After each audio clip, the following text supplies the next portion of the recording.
At the beginning of the story, a dead body is shown hanging from a tree behind a river in a deserted area. It was the year 1830. In the next scene, we see the main character of the movie, Augustus Landor, washing his hands on the riverbank. Landor is a retired policeman who, after retirement, lives in a small house built beside the river. Then, some people from a military academy come to meet Landor. Actually, the dead body shown at the beginning of the movie belonged to a student of that academy, and they wanted Landor to investigate the case. Landor had solved many complicated cases during his time in the police force, which earned him great respect from the top officials of the city. Because of this, the captain of the academy personally came to his house to pick him up. After reaching the academy's office, the captain praises Landor, saying that the governor himself has decided to bring Landor in to solve the case.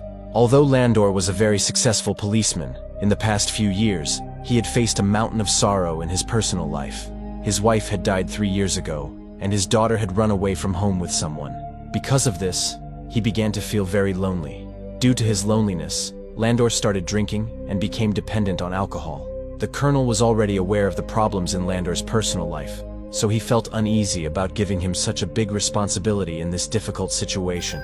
However, putting his personal problems aside, Landor asks the colonel the reason for calling him there. The colonel tells him that a student of the academy named Fry had committed suicide the night before, but that wasn't what was troubling the colonel and the captain. The real problem was that when Fry's body was brought to the hospital, someone had removed his heart from his chest. After this, the colonel takes Landor to the hospital where Fry's body is kept. Dr. Marquise, who is examining the body, explains to Landor how an unknown criminal had cut open the chest with a knife and cleanly removed the heart. Removing a heart from a person's chest is not an easy task. Landor asks the doctor whether a normal person could do this, or if it requires a surgeon. The doctor replies that if someone has knowledge of the human body, they could also remove the heart, so being a surgeon isn't necessary. After that, Landor first goes to the spot where Fry had committed suicide. There, along with the captain, is the soldier who first discovered Fry's body. When Landor questions the soldier, he says that while patrolling the area last night, he heard someone screaming. When he followed the sound, he found Fry's body hanging from a tree. The soldier further says that Fry was hanged last night, but his feet were still touching the ground. Hearing this, Landor asks him if he saw anyone else nearby. The soldier replies, "No." Landor then smiles and tells him he can leave. After this, Landor and the captain return to the hospital. Landor examines the body himself and discovers a deep wound on the back of Fry's head.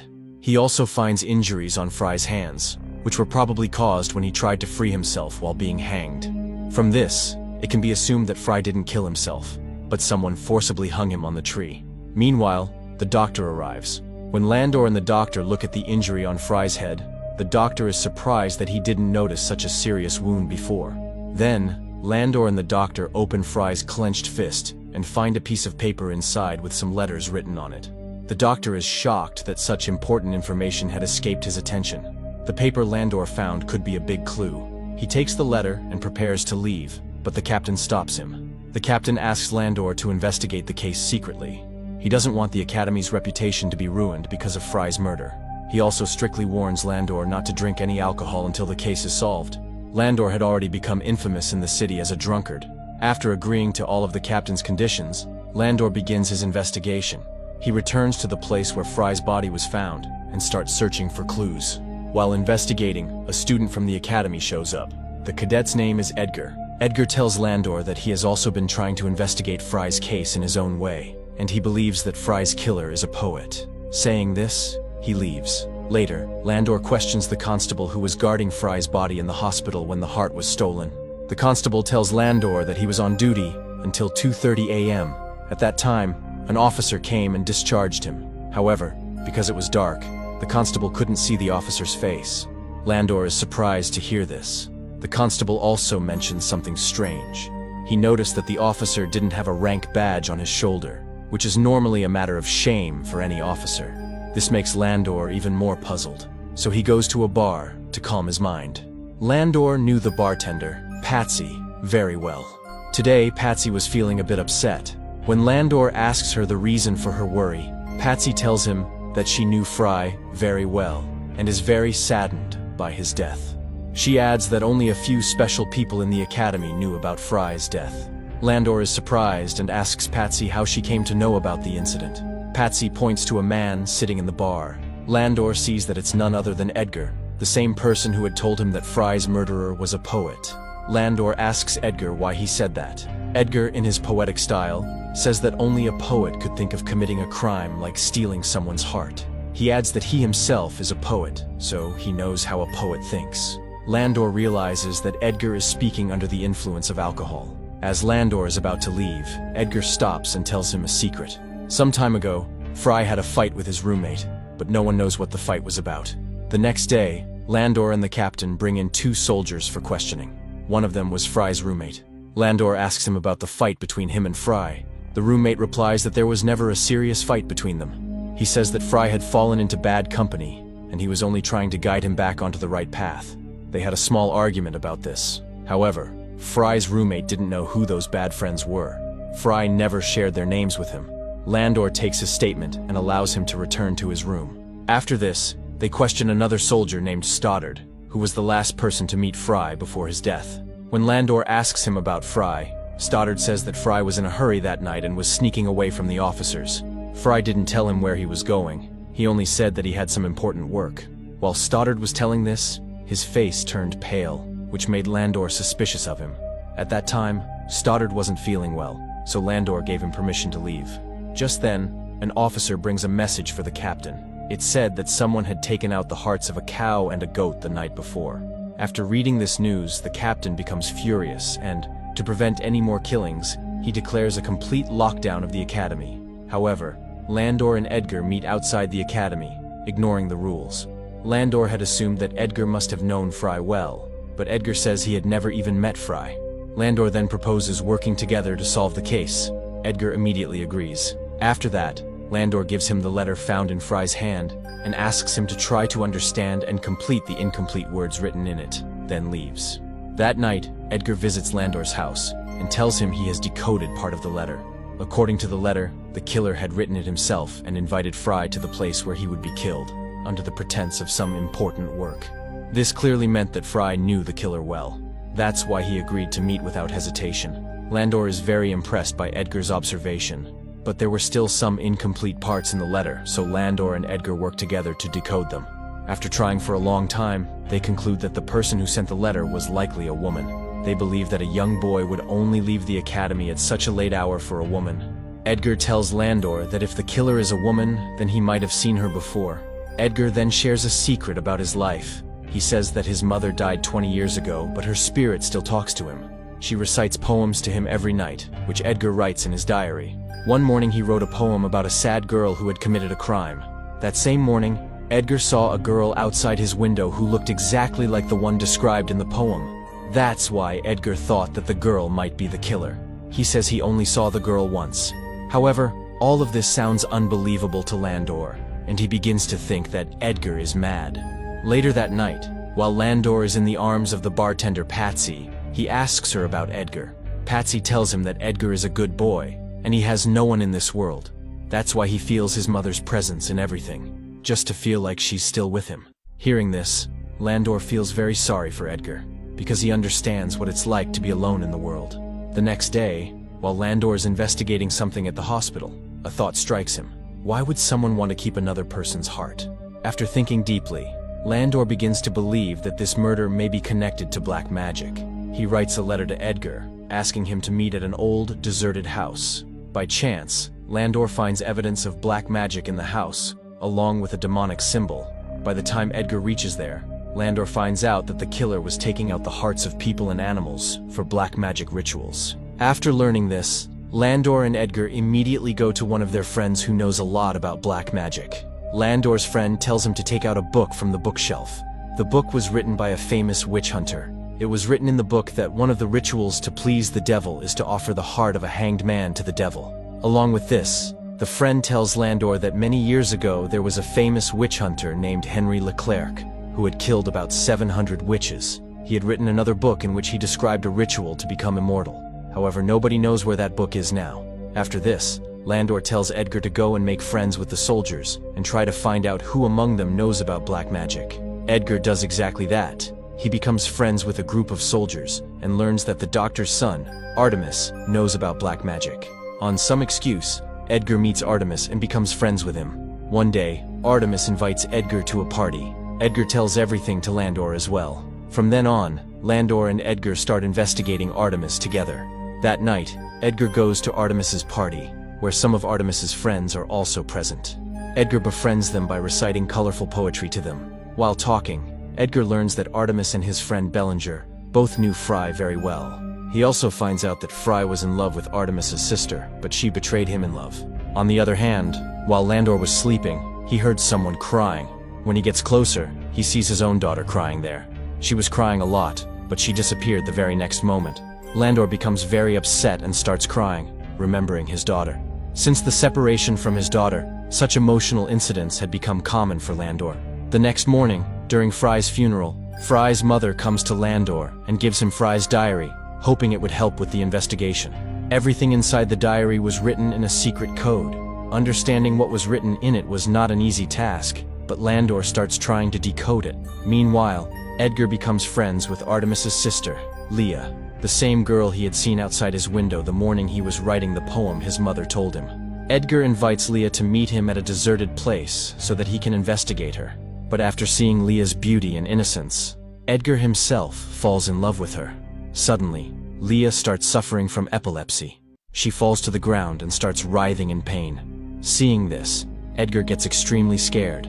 However, after a short while, Leah recovers on her own. At the same time, after putting in a lot of effort, Landor finally succeeds in decoding the words written in Fry's diary. That night, while Edgar is returning from the academy, he senses someone's presence around him. But when he looks around, he sees no one. Suddenly, Bellinger attacks Edgar and threatens him to stay away from Leah. Actually, Bellinger was also in love with Leah, and he didn't like Edgar getting closer to her. Just then, Landor arrives and beats Bellinger, making him go away. Edgar becomes very angry and tells Landor that if Bellinger comes between him and Leah again, he will kill him. Landor somehow calms Edgar down and explains things to him. The next morning, Landor hears from the captain that Bellinger has disappeared. Landor is surprised to hear this. He goes with the captain and the rest of the soldiers to search for Bellinger. After a short search, they find Bellinger hanging, just like Fry. His heart was also taken out of his chest. When his body is brought to the hospital, Dr. Marquis tells the colonel and the captain that Bellinger's murderer is someone else, because the chest wounds on Bellinger and Fry are completely different. The biggest difference was that this new murderer had also made Bellinger impotent. After hearing this, the colonel becomes furious and starts questioning Landor's abilities.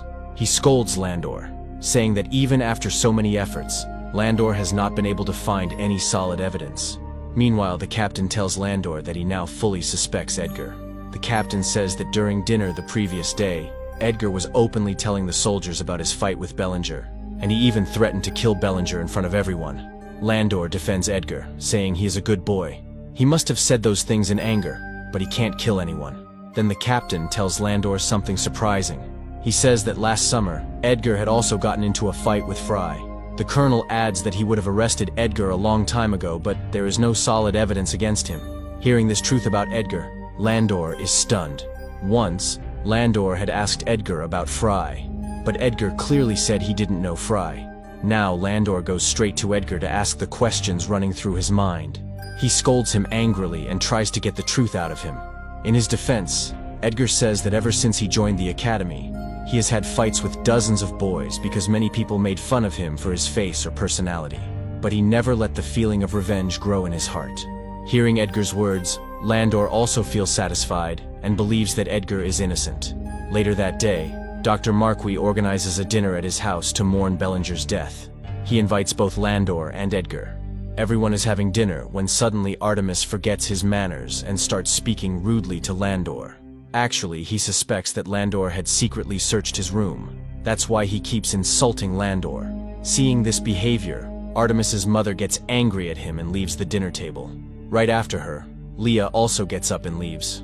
However, the doctor apologizes to Landor for his family's rude behavior and offers to make a drink for him to lighten the mood. While the doctor is preparing the drink, Landor notices a magic book on his shelf. Seeing it, Landor begins to suspect the doctor. He decides to investigate the doctor and asks him if his daughter is sick. The doctor tells him that his daughter, Leah, has a dangerous disease that causes her to live in constant fear.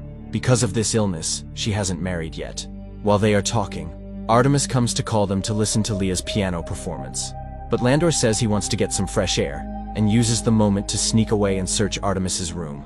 Meanwhile, Edgar forgets everything else, and gets lost in Leah's piano tune. He had fallen so deeply in love with Leah, that he was ready to do anything for her. On the other hand, Landor finds a coat in Artemis's room that does not have a rank on its shoulder. Landor remembers the Academy guard had mentioned that the officer who granted him leave wore a coat just like that.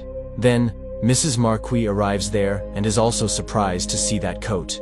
Landor takes the coat downstairs. The doctor says it belongs to his dead brother, and he doesn't know how it ended up in the house. Landor tells him that the coat was found in Artemis's room. Before Artemis can say anything, the captain arrives and says that another soldier named Stoddard is missing from the academy. Stoddard is the same boy who last saw Fry and nervously gave a statement to Landor. After hearing this, Landor immediately goes with them to search Stoddard's room. After searching the room, Landor tells everyone that Stoddard wasn't kidnapped. He ran away from the academy on his own. Landor says this because Stoddard's belongings were also missing from the room. Landor guesses that Stoddard, Bellinger, and Fry were good friends, and after seeing how Fry and Bellinger died, Stoddard got scared that he would be next. That's probably why he ran away in fear. Because of the coat found in Artemis's room, everyone starts suspecting him of being the killer. But Landor still doesn't have solid proof against Artemis, so he asks the colonel for some more time to gather evidence. Meanwhile, Edgar goes to Leah and recites his poem to her. Leah then takes him out for a walk. On the other side, Landor visits his friend again and learns that Henry Leclerc, the man who wrote the book on immortality, was actually a devil worshipper. Landor's friend also shows him a picture of Henry Leclerc. Landor suddenly remembers that he has seen this painting somewhere else. He immediately rushes to the doctor's house. He had seen that picture of Henry there, because he had seen the book of black magic in the doctor's house, which was probably written by Henry. Also, Henry's painting was hanging on the wall. Landor now suspects that the doctor's entire family is behind all the mysterious incidents happening in the city. His doubts turn into certainty when he holds the magic book in his hands. It was indeed written by Henry. Landor threatens the doctor and tries to force him to tell the truth.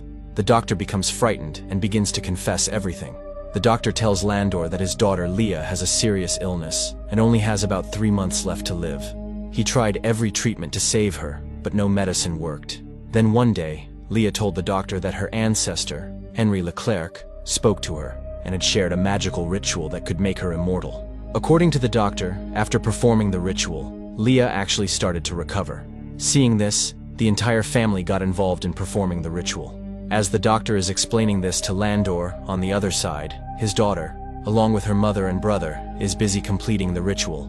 Leah had taken Edgar, who was unconscious, to an old house and was about to cut out his heart and offer it to the devil. In this ritual, Leah's mother and her brother fully supported her. Leah had Fry's heart in her hand, which she offered to the devil. After that, she placed Edgar's blood on her forehead and began reciting a spell. Meanwhile, after questioning the doctor, Landor learns that Leah and Artemis are about to kill Edgar. So, he starts running toward the house. On the other hand, Edgar had opened his eyes, but he was still not fully conscious. He knew that Leah was going to kill him, but he loved her so much that he was ready to sacrifice himself to keep her alive.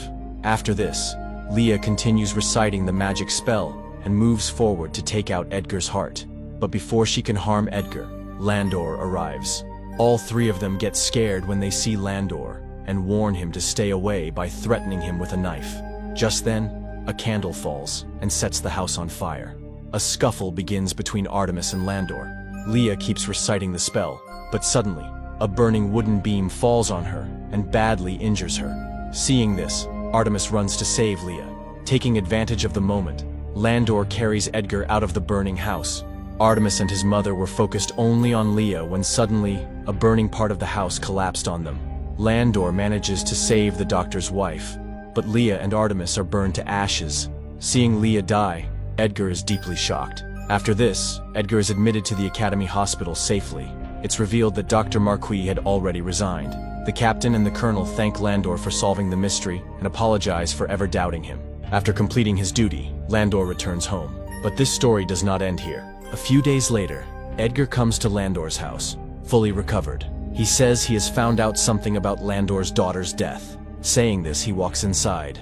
Edgar is very angry with Landor because he has discovered a secret that Landor had hidden from the world. The handwriting on the letter Landor had once written to Edgar matches the handwriting on the letter found in Fry's hand. This means Landor was the one who wrote the letter and lured Fry to the place of his death. To understand why Landor did this, Edgar began investigating. He learned from Patsy that one night, when Landor's daughter was returning home from a party, 3 rogue cadets from the academy raped her. After knowing this, Edgar understood that Fry was definitely involved in that crime. But now, Edgar wanted to hear the whole truth directly from Landor, because by now, he already knew too much. So, Landor began telling him everything. Actually, Landor's daughter hadn't run away with anyone. Because of the terrible crime committed against her, she had taken her own life by jumping off a mountain. To get revenge, Landor had been secretly looking for the culprits. He had already received Fry's locket from his daughter, so Landor knew that Fry was one of the 3.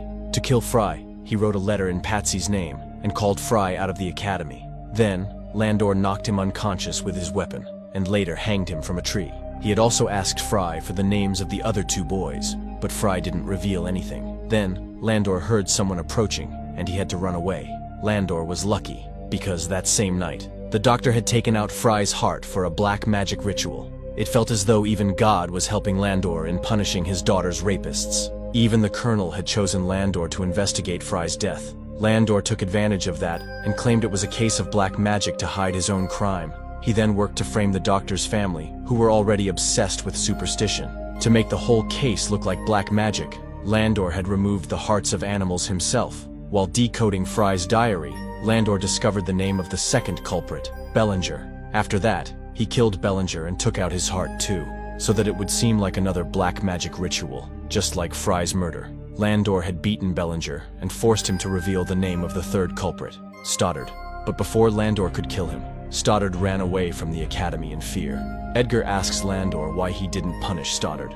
Landor replies that he no longer has the courage to commit another murder. He only hopes that wherever Stoddard is, he lives with guilt for the rest of his life. In this way, Landor very cleverly took revenge while fooling the entire military academy. And Landor didn't regret what he had done, because he did it all for his daughter. But Edgar's heart was shattered by Leia's death. That's why he takes Landor's letters to the Colonel as evidence. But then he realizes that this punishment wasn't enough for the monsters who had done such a horrible thing to Landor's daughter. Thinking this, Edgar burns the evidence.